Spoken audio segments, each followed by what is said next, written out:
आज हम स्टार्ट करेंगे 11.1 का जो हमारा 7वां क्वेश्चन है। इसके अंदर हमसे पूछा गया है कि वृत्तखंड का हमें क्षेत्रफल निकालना है, सेगमेंट का हमें एरिया निकालना है। अब सेगमेंट आपको पता ही है, ये हमारे पास कोई सर्कल हो गया, यहाँ से ये वाला जो एरिया है नीचे वाला, इसी को क्या कहते हैं हम, सेगमेंट यानी कि वृत्तखंड। अब यहाँ पर ये एंगल मुझे 120 दे दिया गया सवाल में, ये रेडियस दे दी गई है, आर कितना दिया है 12, ये वाला एंगल कितना है 120। अब इसका फॉर्मूला क्या होता है, फॉर्मूला क्या होता है हमारे इसका, आर स्क्वायर पाई थीटा बटे 360 माइनस 1/2 साइन थीटा। अब यहाँ पर मैंने फॉर्मूला लगा दिया, आर की वैल्यू रखूँगा, आर कितना है मेरा 12 का स्क्वायर, तो 12 का स्क्वायर आ गया है, ठीक है। अब इसके बाद पाई और थीटा कितना है मेरे पास 120 अपॉन में 360 माइनस के 1/2 साइन 120। अब यहाँ पर मुझे पता है 0 से 0 कैंसिल आउट, 12 3 जा कितना हो गया 36, और ये 12 का स्क्वायर ऐसे ही रहने दिया मैंने। अब क्या है यहाँ पर, ये मेरा बचा है पाई अपॉन में 3 माइनस के 1/2। अब साइन 120 की वैल्यू मुझे पता होनी चाहिए कितनी होती है, तो साइन 120 की वैल्यू आपको याद करनी पड़ेगी, कितनी होती है √3 अपॉन में 2। तो जो ये वैल्यू है यहाँ पर हम पुट करेंगे तो हमारे पास आ जाएगा, साइन 120 की वैल्यू रख दी मैंने √3 अपॉन में 2। अब यहाँ पर मुझे पाई की वैल्यू रखनी पड़ेगी। एक्चुअल में जो पाई की वैल्यू है वो होती है, या तो अभी रख लो या बाद में रख लेना। अभी रख लोगे तो पाई की वैल्यू जो सवाल में दे रखी है 3.14 अपॉन में 3, √3 की एक सा करेंगे तो √3, और √3 की वैल्यू दे रखी है 1.73 जो आपकी बुक में दे रखी है, तो 1.73, 2 की 2 से करेंगे 4। अब यहाँ पर मुझे एलसीएम लेना पड़ेगा, क्रॉस मल्टीप्लाई करनी पड़ेगी, 4 की मल्टीप्लाई यहाँ करूँगा और 3 की यहाँ करूँगा, फिर इन दोनों में करूँगा। तो जब मैं यहाँ पर क्रॉस मल्टीप्लाई करूँगा तो मेरे पास क्या आंसर आएगा, ये 12 का स्क्वायर अभी ऐसे ही रहने दिया, 4 की मल्टीप्लाई करेंगे हम इसके अंदर, किसके अंदर 3.14 के अंदर, 4 की मल्टीप्लाई करेंगे तो कितना आएगा 12.56, कितना आएगा 12.56। अब 3 की इससे करेंगे, जब 3 की हम इससे करेंगे तो कितना आएगा, 3 तिया 9, 3 सत्ते 21, और 3 एकम 3 और 2 5 अपॉन में 12 आ जाएगा। 3 की जब 4 से मल्टीप्लाई करेंगे डिवाइड में तो कितना आ जाएगा 12 आ जाएगा। अच्छा, अब मेरे पास ये 12 का स्क्वायर है, 12 का स्क्वायर तो मैं 2 बार लिख सकता हूँ, या फिर आप ना भी लिखो इसको डायरेक्ट यहाँ 12 से, क्योंकि 12 का स्क्वायर का मतलब क्या 2 बार है, एक 12 से ये 12 क्या होगा मेरा कैंसिल आउट हो जाएगा, तो यहाँ क्या बचेगा 12। अब 12.56 में से आप 5.19 घटा लो, अगर ना समझ में आए तो ऐसे घटा लो लिख करके, 16 में से 9 जाएंगे 7 बचेंगे, यहाँ कितने 4 में से 1 गए 3 बचे, और 12 में से 5 गए तो कितना बचा 7.37। अब 12 की इसके अंदर मल्टीप्लाई कर दो, हमारा जो फाइनल आंसर है वो आ जाएगा। तो 12 की मल्टीप्लाई करेंगे इसके अंदर हम, 12 सत्ते 84 को 4 8, 12 तिया 36, 36 और 8 44, तो इसका आंसर आएगा 88.44 सेंटीमीटर स्क्वायर। अब इसके बाद चलते हैं अगले सवाल पर, 8वां सवाल। क्वेश्चन नंबर 8 के अंदर हमसे कहा गया है, एक घोड़ा है हमारे पास, एक हॉर्स है, देखो ध्यान से, कोई हमारे पास ये खेत है, हमने यहाँ पर एक घोड़ा बांध दिया है, उस घोड़े के गले में रस्सी बंधी हुई है और घोड़ा यहाँ तक घूम सकता है। अब जो घोड़ा यहाँ तक घूम रहा है तो लगभग ये मेरा, अगर मैं ऐसे देखूंगा तो ये सर्कल बना रहा है, चारों तरफ ऐसे घूमेगा, लेकिन मुझे खेत का एरिया देखना, तो ये सर्कल का 1/4 हिस्सा, 1/4 हिस्सा है, कितना है ये 1/4 हिस्सा, ये वाला भी सर्कल को करूँगा 4 भागों में बांट दिया, तो ये वाला जो खेत वाला एरिया वो कितना 1/4 है। तो मुझे इसका एरिया पूछा गया है, ठीक है। पहले इसमें 2 क्वेश्चन है, इस वाले क्वेश्चन में 8वीं में 2 पार्ट है, तो पहले हम जो है इसका पहला ही पार्ट कर लेते हैं। तो पहले पार्ट में हमसे कहा गया है, जो पूरा खेत है, खेत की जो साइड कितनी है 15 सेंटीमीटर है, कितनी है 15 मीटर, और रेडियस कितनी है वो है आपकी 5 मीटर, कितनी है 5 मीटर। तो हमसे इसका एरिया पूछा गया है कि बताओ कितनी जगह में घोड़ा घास खा सकता है। Area of that part, area of that part horse in which horse can graze, जिसमें घोड़ा खा सकता है, वो कितना होगा पाई आर स्क्वायर अपॉन में कितने हिस्से हैं इसके 4, तो 4 से क्या कर देंगे डिवाइड, क्योंकि हमें तो घोड़ा जो है यहीं तो घास खा रहा केवल इस वाले में हिस्से में, तो उसी का एरिया बताना है। ये कितना है मेरा 1/4 है, तो पूरे सर्कल का कितना होगा पाई आर स्क्वायर, उसका कितना आ जाएगा 4 से मैंने डिवाइड कर दिया। ठीक है, तो पाई की वैल्यू रखेंगे, पाई की वैल्यू कितनी है 3.14 अपॉन में 4, आर का स्क्वायर है यानी कि 5 का स्क्वायर कर देंगे यानी 5 × 5। अब क्या करेंगे हम यहाँ पर ये डेसिमल हटा देंगे, 314 और 4 डेसिमल हटेगा तो नीचे 2 0 लग जाएंगी, इंटू में 5 इंटू में 5। ठीक है जी, 5 से कैंसिल कितने बार 20 बार, 5 से कैंसिल ये कितने टाइम्स 4 बार, ये 2 बार कैंसिल और ये कितना आ जाएगा 2 एकम 2, 2 पंजे 10 और 2 सत्ते 14। कुल मिला के जो हमारे पास बचा है 157 अपॉन में 2 और इधर क्या बचा है हमारे पास 4, 2 की 4 से मल्टीप्लाई करेंगे तो कितना आएगा 8 से भाग करेंगे इसे 157 को, देख लो कैसे आएगा आंसर। 8 एकम 8, 7 बचे, 8 नम 72, 5 बचे, डेसिमल लग गया 0, 8 छंग 48, 2 बचे 0, 8 दूनी 16, 4 बचे 0 और 8 पंजे 40, पूरा पूरा कट गया। आंसर आया 19.625। ठीक है जी, कितना आंसर आया 19.625। ये था पहले पार्ट का। अब दूसरे पार्ट में इसमें कुछ और भी कहा गया हमसे ये कहा गया भैया रस्सी पहले 5 मीटर थी ये, अब रस्सी 5 मीटर की जगह कर दी है 10 मीटर। अब कुल मिलाकर रस्सी की लंबाई पहुंच गई यहाँ तक, तो अब ये घोड़ा कहाँ तक खाएगा यहाँ तक। तो अब मैं पूछूं, देखो अब इस बात में 2 चीज़ें आ जाती हैं यहाँ पर। इस सवाल को 2 तरीके से आपसे पूछा जा सकता है। कैसे 2 तरीके से पूछा जा सकता है, पहले थी इसकी लंबाई कितनी 5, अब कहाँ तक खा रहा है ये 10 तक। अब सवाल में ये पूछा गया है कि भैया कितना जगह बढ़ गई उसके घास खाने की, कितनी जगह बढ़ी है। तो सपोज करो पहले वो खा रहा था इतने एरिया में, वो मैंने मान लिया 20 मीटर एरिया है। कितना मीटर है 20 मीटर में खा रहा था जब उसकी रेडियस कितनी थी 5 थी। अब कह रहे हैं रेडियस बढ़ चुकी है, तो सपोज करो अब खा रहा है 70 मीटर में। कितने में 70 मीटर में। तो पहले खा रहा था 20 में, अब खा रहा है 70 में। बढ़ा कितना है 50 बढ़ा है। क्या बढ़ा है 50 बढ़ा है। तो कुल मिला के हम क्या करेंगे, पहले मैं पूरा वाला एरिया निकाल लूँ, उसमें से क्या करूँगा एक पहला वाला हटा दूंगा तो मुझे ये पता लग जाएगा कितना एरिया बढ़ा है घास खाने का उसका। तो सेकंड पार्ट में है इसके रेडियस इंक्रीज होगी है कितनी 10 मीटर। तो रेडियस अब मैंने मान ली कितनी है 10 मीटर और पहले रेडियस कितनी थी मेरी 5 मीटर थी। ठीक है, अब ये इस तरह से है कुछ, ये पहले थी रेडियस यहाँ तक, अब हो गया यहाँ तक।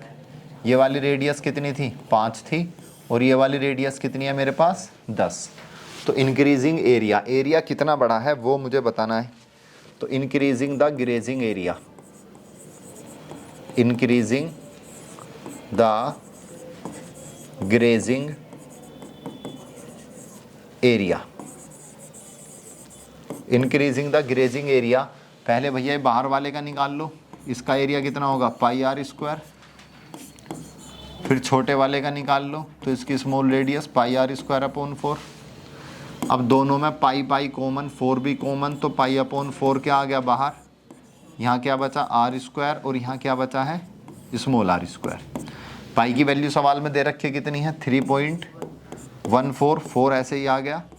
कैपिटल आर की वैल्यू कितनी है हमारे पास 10 का स्क्वायर, स्मॉल आर की वैल्यू कितनी है हमारे पास 5 का स्क्वायर। अब ये बताओ 3.14 अपॉन में 4, 10 का स्क्वायर कितना है 100, 5 का स्क्वायर कितना है 100 में से 25 गए कितने बचे 75 बचे।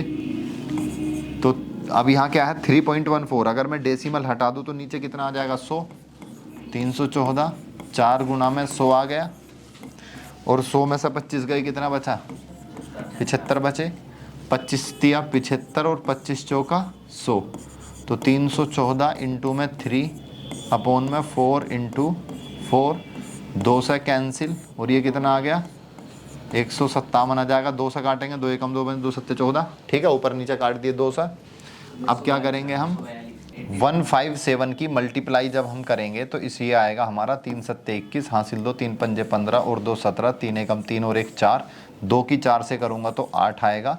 अब 471 को मैं 8 से डिवाइड करता हूँ, अगर देखो 471 को अगर मैं 8 से डिवाइड करता हूँ तो 8 पंजे 40, 7 1, अब कितना आएगा 8 8 64, कितने बचे 7, डेसिमल लग गया, 0 लग गई यहाँ पर, 58.8 करके इसका हमारा, तो कुल मिला के हमारे पास इसका आंसर कितना है 58.87 मीटर स्क्वायर। इतना एरिया हमारा उसका बढ़ गया है जिसमें घोड़ा घास एक्स्ट्रा खा सकता है रेडियस बढ़ाने पर।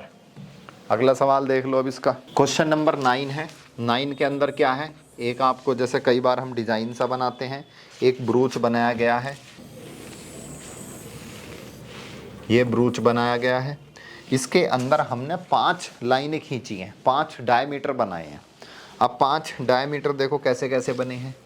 एक तो ये हो गया, पूरा एक डायमीटर हो गया, देखते रहो ध्यान से। अब जो है इसके बाद एक ये हो गया, कितने हो गए, एक ये हो गया, एक ये हो गया, कितने हो गए 5 डायमीटर हैं जो इसमें खींचे गए हैं। कितने डायमीटर हैं, और एक डायमीटर जो है 35 mm बड़ा है। कितनी लंबाई है उसकी, डायमीटर की जो लेंथ है वो कितनी है 35 mm है। कितनी है 35 mm। अब इसको बनाने में हमें तार लगा है, वो तार बताना है। क्या बताना है, अब जो इसका रेडियस कितनी हो जाएगी बताओ, रेडियस कितनी हो जाएगी 35/2 mm। अब पूछा गया है कि बताओ इसकी टोटल लेंथ कितनी है इसको बनाने में। सिल्वर वायर की, चांदी के तार से बनाया गया है, तो इसमें देख लो लेंथ ऑफ टोटल वायर। अब इसमें देखो 2 जगह तार लगाया आपका बनाने में। कोई भी सुनार जब इसको बनाएगा तो पहले तो यहाँ बाहर वो लगेगा, इसमें ये वाला तार लगेगा, और 5 ये इस तरह के आपने इसके अंदर वो लगाए डायमीटर। कितने लगाए, तो भैया इसके अंदर भी तो तार लगाए पूरा, और एक इस तार की लंबाई कितनी है 35 mm है। ऐसे कितने तार लगे हैं 5 लगे हैं, तो 35 की 5 से गुणा कर देंगे, अंदर वाले तार की लंबाई आ जाएगी मेरे पास। और जो बाहर वाला ये सर्कल बनाया चूड़ी टाइप का, इसकी मैं अगर लेंथ वो निकालूंगा तो कैसे निकलेगी, सरकमफ्रेंस से वो निकलेगी 2πr, प्लस में 5 डायमीटर हो गए। कितने डायमीटर हैं 5 डायमीटर, तो टोटल वायर की लेंथ आ जाएगी 2, पाई की वैल्यू कितनी है 22/7, आर कितना है 35/2, 5 डायमीटर कितने हैं 35। बस सोल्व कर दो इसको, 2 से 2 कट गया, 7 की 35 से मल्टीप्लाई 5, 22 की 5 से मल्टीप्लाई करेंगे तो कितना आएगा 110, 35 की 5 से करेंगे तो 5 पंजे 25, 5 तिया 15 और 2 17, ऐड करेंगे तो 285 mm। यानी कि टोटल इसको बनाने में कितना तार लगेगा हमारा 285 mm। अब एक चीज़ और है, इसमें यह भी पूछा है कि भैया जब हमने इसमें ऐसे ऐसे तार लगाए तो इसने इसको 10 सेक्टर में डिवाइड कर दिया। कितने सेक्टर हैं टोटल, ये 10। तो सपोज करो सारे बराबर हैं, सवाल के अंदर ही सारे बराबर सेक्टर हैं, तो अब ये बताना है कि बताओ इस वाले एक सेक्टर का एरिया कितना, कोई सा भी ले लो आप, ठीक है। तो अगर मैं इसका एरिया निकालना चाहूँ, area of each sector, area किसी भी सेक्टर का अगर हम निकालेंगे तो कितना आएगा थीटा अपोन में 360 इंटू में πr²। अब इसके लिए मुझे थीटा पता होना चाहिए, इसके लिए क्या पता होना चाहिए मुझे, थीटा पता होना चाहिए। अच्छा पूरा सर्कल कितना होता है 360 का, लेकिन इसमें से मैंने कितने हिस्से कर दिए 10, तो एक कितने का बैठेगा 36 का, कितने का बैठेगा एक 36 का बैठेगा। तो बस एरिया निकाल दो, थीटा कितना है 36/360, पाई की वैल्यू 22/7, और आर कितना है मेरा 35/2, 35/2। 2 से 22 कैंसिल 11 टाइम्स, ये कैंसिल कितने टाइम्स 10 टाइम्स, 7 से 35 कैंसिल 5 टाइम्स। अब हमारे पास जो बचेगा ये 1/10, 11, 35 इंटू में 5 अपॉन में 2। अब ये 5 से कट गया, कितने बार? 2 बार। अब ये 11 और 35 बचेंगे, 2 की 2 से मल्टीप्लाई करेंगे, नीचे करेंगे 4 आ गया, और इसकी करेंगे तो 11 पंजे 55, 33, 385 mm²। तो ये आ गया किसका हमारा एरिया? Area of sector. जो हमारे पास ये एक सेक्टर है, हर एक सेक्टर का एरिया आ गया कितना? 385/4 mm²। ठीक है, अगला सवाल देख लो 10वां। एक अम्ब्रेला है हमारे पास। अम्ब्रेला के अंदर जो है उसके अंदर 8 रिब्स हैं। कितने रिब्स हैं? 8 रिब्स हैं। कुछ इस तरह से हमारे पास ये अम्ब्रेला है।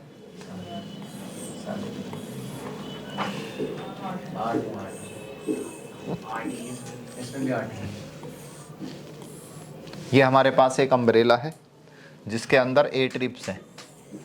4 आपको यहाँ से दिख रहे होंगे, 4 उस तरफ होंगे दूसरी तरफ इसके। ठीक है, तो 8 रिब्स हैं इसके अंदर। हमसे पूछा गया है find the area of 2 consecutive ribs of umbrella. अगर ये जो सर्कल बना रहे हैं ये कुछ इस तरह से, अगर मैं इसको छाते को ऐसे खड़ा करके देखता हूँ, अगर मैं छाते को इस तरह से खड़ा करके देखता हूँ तो एक सर्कल की तरह दिखेगा ये। अगर मैं ये छाता है हमारे पास, अगर मैं इसको इस तरफ से देखता हूँ तो मुझे एक सर्कल की तरफ नज़र आएगा ये।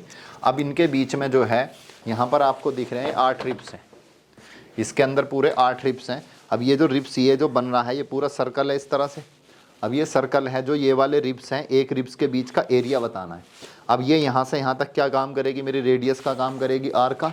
और इनके बीच का एंगल जो होगा ये क्या होगा? मेरा थीटा एंगल होगा। अब मुझे थीटा एंगल पता करना है तो कैसे पता करूँगा? कितनी जगह ये पूरा एंगल कितना है? 360, और ये 8 जगह डिवाइड कर दिया तो 360 को कितने से डिवाइड कर देंगे हम? 8 से डिवाइड कर देंगे तो एंगल आ गया मेरे पास। या फिर पूरे सर्कल का निकाल कर 8 से भाग कर दो भाई। एंगल भी अगर हम ना निकालें तो पूरे सर्कल का निकाल लो। पूरे सर्कल का निकाल कर, अब इसमें ये 8 खाने इस तरह से, तो मैं 8 से डिवाइड कर दूंगा। एक खाने का आ जाएगा, यानी कि एक सेक्टर का क्या आ जाएगा? मेरा एरिया आ जाएगा। तो मैं इसका सिंपल सा तरीका यही है। इसके कितने रिब्स हैं? 8 रिब्स हैं। और रेडियस कितनी है इसकी? r = 45 centimetre. Area of 2 consecutive